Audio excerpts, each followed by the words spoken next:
Alô você, titio de Clé aqui de novo. Vamos falar agora sobre erro de tipo.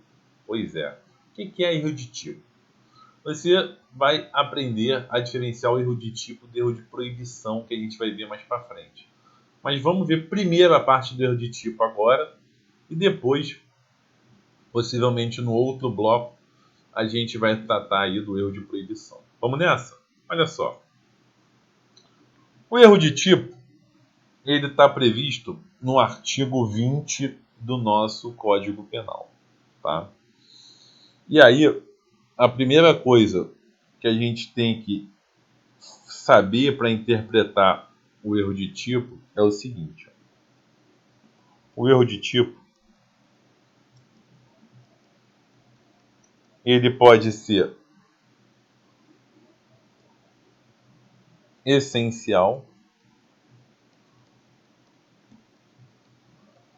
ou então ele pode ser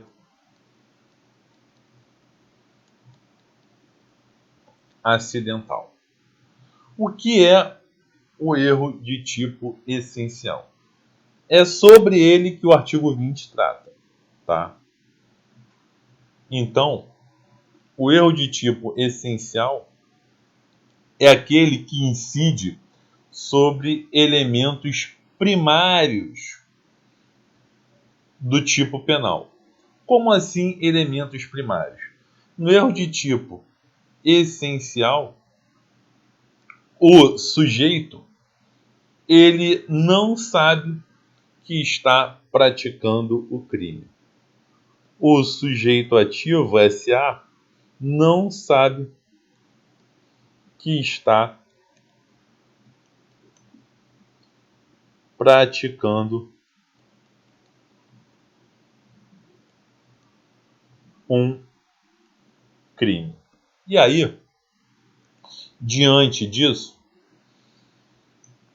a doutrina e o próprio Código Penal também subdividem o erro de tipo essencial em evitável e inevitável.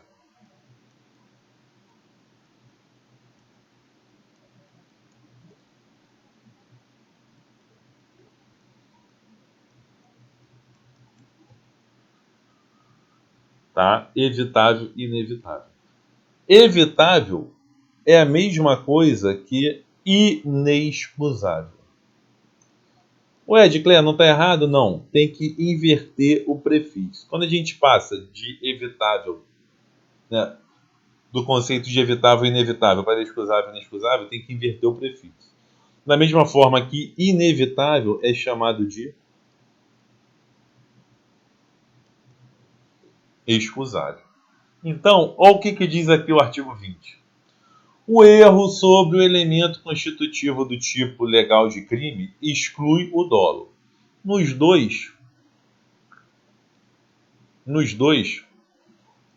o dolo será excluído. Mas permite a punição por crime culposo ser previsto em lei. Então, e a culpa? A culpa também será excluída?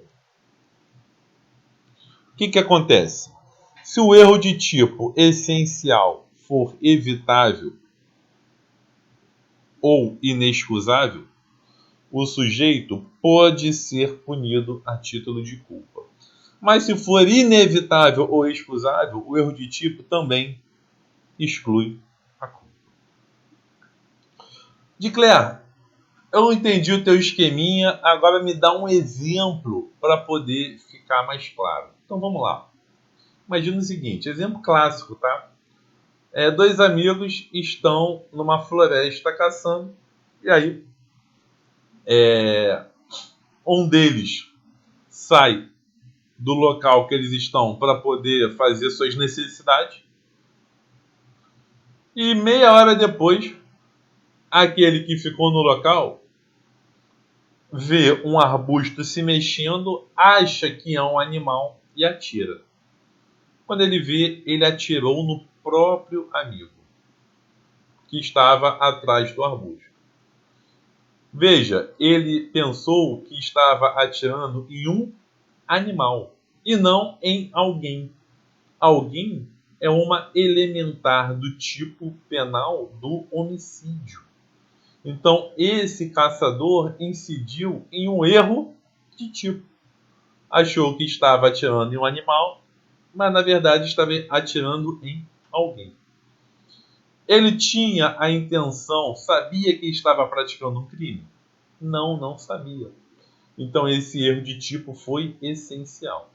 Agora, era algo evitável ou não? Isso é um conceito subjetivo, tá? Se o caso era evitável ou não, isso é um conceito completamente subjetivo. E aí, acredito que na prova a banca não vai cobrar isso de você. Ela vai cobrar a consequência. Ela vai dizer que era uma situação inevitável, não tinha como saber que era o seu companheiro. Então, nesse caso, vai ficar excluído o dolo, vai ficar excluído também a culpa. Consequentemente, se não tem dolo ou culpa, olha aqui, ó. Olha aqui para minha direita. Se não tem dolo ou culpa, o fato é o quê? Atípico. Consequentemente, aqui, ó, o fato é atípico, tá? Agora, se for uma situação onde, deixa eu ficar pequenininho aqui, se for uma situação onde o erro de tipo foi considerado evitável, onde se a pessoa, o homem médio, que é o parâmetro, se ele tomasse um pouco mais de cuidado, ele conseguiria evitar, então o sujeito ele tem o dolo excluído, ou seja, ele não responde para o homicídio doloso. Mas, como o homicídio também existe a título culposo, na modalidade culposa, ele vai responder pelo homicídio culposo nessa culpa aqui. E aí eu te pergunto, que espécie de culpa é essa? Essa é aquela culpa que a gente viu na aula anterior, que é chamada de culpa imprópria, tá? Essa é a culpa imprópria, aquela que está relacionada a um erro de tipo. Tranquilo até aqui? Belezinha? Então vamos nessa. Declare, e o erro de tipo acidental? Nesse, ó, o sujeito ativo, ele se equivoca com relação a elementos, né, do tipo penal, mas o sujeito ativo aqui, ele sabe que está praticando um crime. Ele sabe que está praticando um crime. E existem aqui 5 espécies de erro de tipo acidental. Para não ter que escrever tudo, eu já coloquei no esqueminha aqui, ó. Tá? Já coloquei no esqueminha aqui. Então, o erro de tipo essencial nós já falamos, né? Quando ele for excusável, ou seja, inevitável, ele exclui o dolo e a culpa. Mas se ele for inexcusável, ou seja, evitável, ele exclui o dolo, mas não a culpa. Agora, vamos para o erro acidental, né? Aquele que nós vimos aqui, o sujeito sabe que está praticando um crime. O erro acidental não exclui nem dolo nem culpa. Então o sujeito vai responder pelo crime. Agora, ele vai responder de que forma? Imagina o sujeito que furta um relógio dourado achando que esse relógio era de ouro. Mas na verdade era um relógio simplesmente dourado. Ele vai responder por furto da mesma forma. Apesar de ter ocorrido um erro sobre o objeto, ele vai responder por furto, né? Bota aí o exemplo do relógio dourado. Agora, erro sobre a pessoa. No erro sobre a pessoa, o que acontece? Dá uma olhadinha aqui no artigo 20, parágrafo 3º. O erro quanto à pessoa contra a qual o crime é praticado não isenta de pena. Não se consideram, nesse caso, as condições ou qualidades da vítima, senão as da pessoa contra quem o agente queria praticar o crime. Então, o que é um erro quanto à pessoa? Imagina que A, ele quer matar o seu pai. Tá? A intenção de a vontade de A é matar o seu pai. Mas, em um determinado dia, ele vê uma pessoa muito parecida com o seu pai e acaba matando essa pessoa parecida. Acaba matando X, uma outra pessoa diferente do seu pai que é muito parecido. Ele se confunde quanto à pessoa. Há aqui um erro sobre a pessoa. Então a vontade vai matar o seu pai.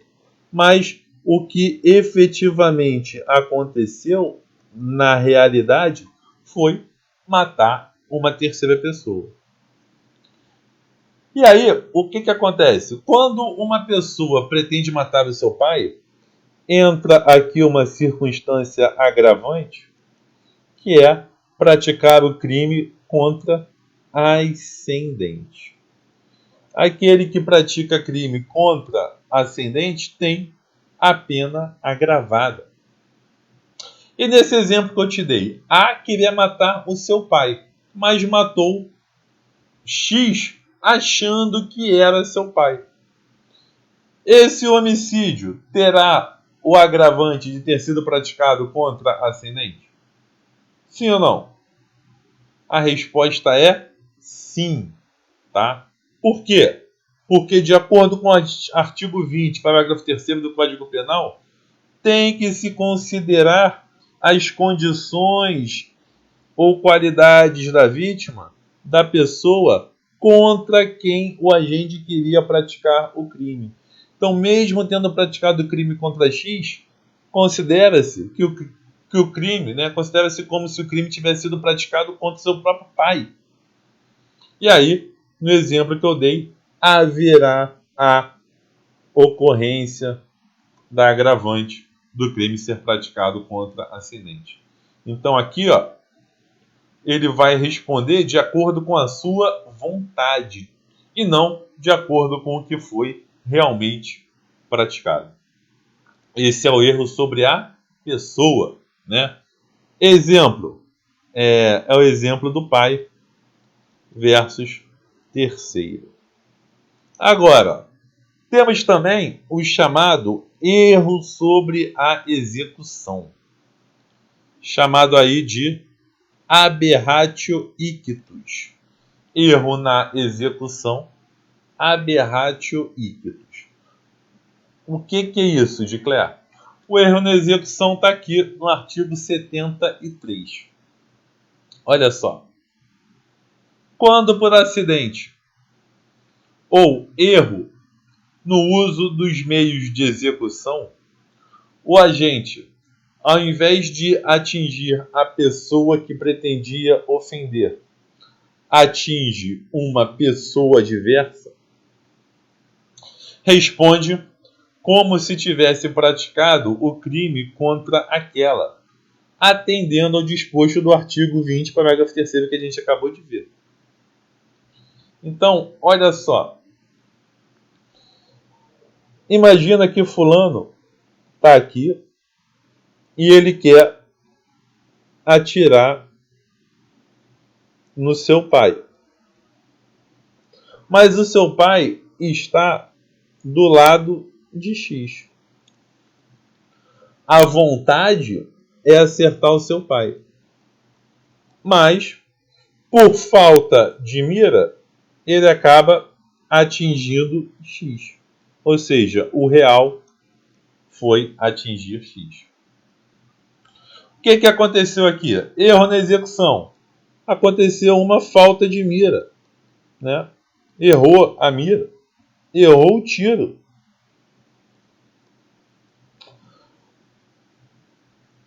E aí, o exemplo anterior, ele vai valer da mesma forma. Olha só. Ele acabou matando o X. Vai responder por homicídio, com certeza. Agora, vai ter esse homicídio uma agravante de ser praticado contra ascendente? Sim. Vai ter o agravante de ser praticado contra ascendente. Declara, mas ele acertou uma terceira pessoa e não o seu pai. Pois é. Mas como ele menciona aqui o artigo 20, parágrafo 3º, significa que esse sujeito vai responder de acordo com a sua vontade também, e não de acordo com o que efetivamente aconteceu. Então, se ele vai responder de acordo com a sua vontade, ele vai ter a agravante na pena do crime ter sido praticado contra ascendente. E existe também, além do aberratio ictus, o aberratio criminis. Olha só, tem uma grande diferença. No erro na execução, ele queria acertar uma pessoa A, e acabou acertando uma pessoa B. Mas se você reparar, ele queria acertar uma pessoa e acertou outra pessoa. Ou seja, o bem jurídico foi o mesmo, pessoa e pessoa. Tá? Agora, no aberratio criminis, não. O bem jurídico, ele é diferente. O bem jurídico desejado e o bem jurídico realmente atingido, ele é diferente. Dá um exemplo aqui, ó. Fora dos casos do artigo anterior, quando por acidente ou erro na execução sobrevém um resultado diverso do pretendido, o agente responde por culpa se o fato é previsto como crime culposo. Se ocorre também o resultado pretendido, aplica a regra do artigo 70, que é do concurso de crimes. Então, olha só. Imagina o seguinte. Imagine que eu estou revoltado com uma determinada empresa de ônibus. Tá? Eu estou revoltado. E aí eu sei que o ônibus daquela empresa, ele passa em uma determinada rua que tem um viaduto. Eu vou, subo no viaduto ou na passarela e fico esperando um ônibus dessa empresa passar para poder jogar uma pedra em cima desse ônibus. Eu quero destruir o patrimônio da empresa. Só que aí o que acontece? Quando eu jogo a pedra, o ônibus ele vem muito rápido. Acaba que eu erro o ônibus, a pedra bate no chão, ricocheteia e acaba atingindo um pedestre. Então, eu queria atingir o bem jurídico material, né, o patrimônio da empresa, queria atingir o ônibus. Mas acabei atingindo um bem jurídico diferente. Acabei atingindo uma pessoa e machucando essa pessoa. Ou seja, eu vou responder por lesão corporal culposa. É isso que está escrito aqui no artigo 74. Fora dos casos do artigo anterior, quando por acidente ou erro na execução do crime sobrevém um resultado diverso do pretendido.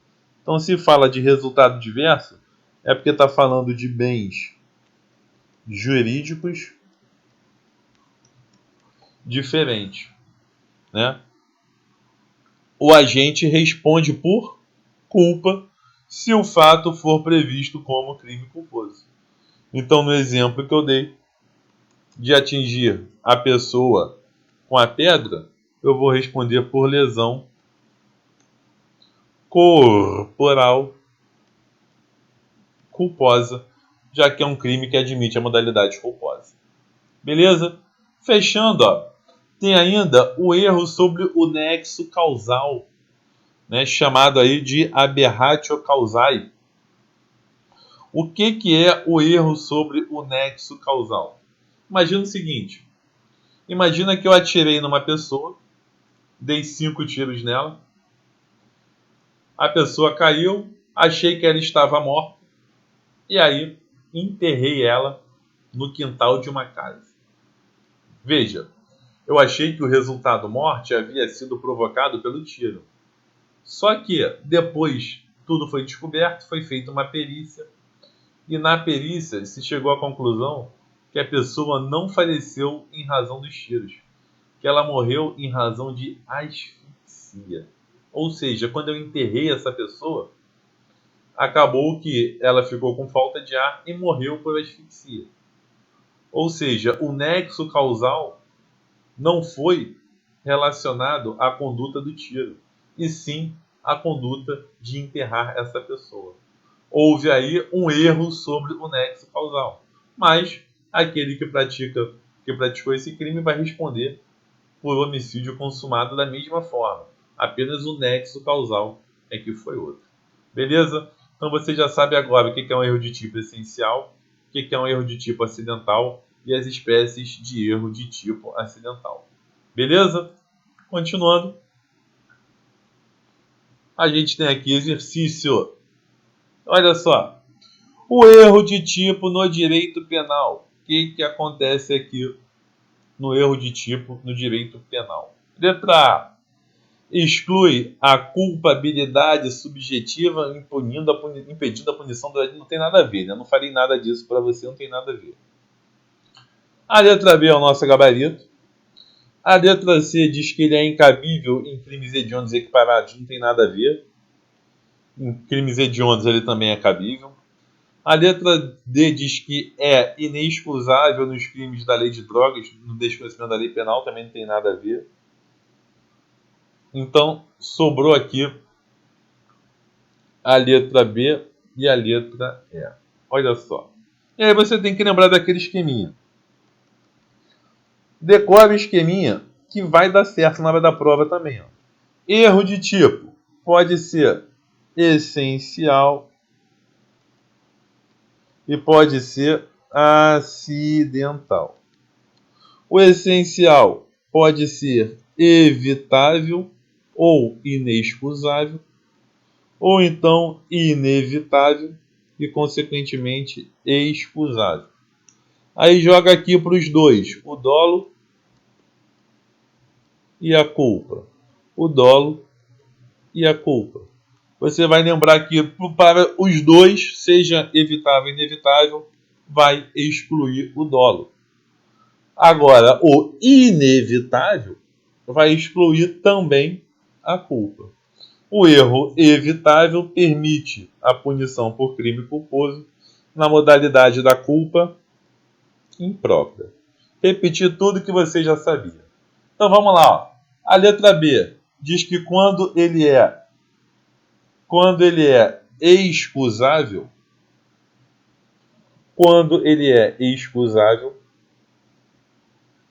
permite a punição por crime culposo. E a letra D diz que ele incide sobre elemento constitutivo do tipo e exclui o dolo. Opa! O gabarito não é B de bola não, o gabarito é letra E. Letra E. Porque o excusável não permite a punição por crime culposo. Aqui, ó. O excusável, ele exclui tanto o dolo quanto a culpa. Agora, se ele falou em erro de tipo, sendo evitável ou inevitável, vai excluir o dolo. E é isso que está aqui, ó, no artigo 20. Ó. O erro sobre elemento constitutivo do tipo penal de crime exclui o dolo. Beleza? Mas permite a punição por crime culposo se previsto em lei.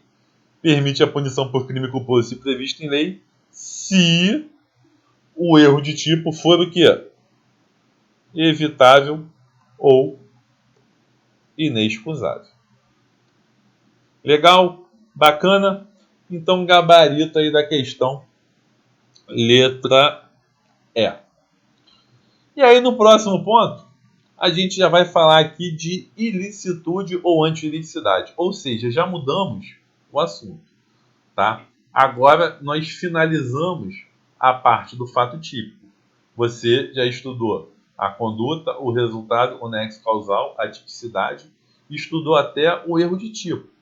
E você viu que o erro de tipo, quando ele exclui o dolo e a culpa, ele torna um fato atípico. Como assim, Dicler? Olha só, antes da gente finalizar o bloco, tá? Para você lembrar. Deixa eu ficar pequenininho aqui, ó. Antes da gente finalizar o bloco. Deixa eu botar a canetinha, que está ainda com marca-texto. Olha só. O que nós estudamos? Aqui em cima de mim que vai aparecer, ó.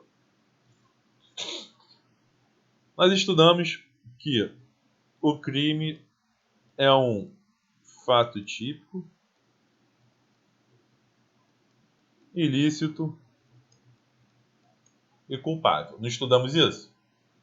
E você viu que dentro do fato típico tem a conduta, que se subdivide no elemento objetivo e no elemento subjetivo, que é o dolo e a culpa. Então, quando o erro de tipo inevitável exclui o dolo e a culpa, significa que a pessoa não manifestou nenhuma conduta. Se ela não manifestou nenhuma conduta, não tem fato típico, ou seja, o fato é atípico. E se não tem fato típico, consequentemente não tem o quê? Crime. Você tem que ter esse desencadeamento, essa ideia, essa sequência lógica aqui. Tá bom? Beleza? Fechamos o fato típico. No próximo bloco, a gente volta a falar aí da ilicitude. Vamos nessa. Daqui a pouco a gente está junto novamente. Um abraço e tchau, tchau.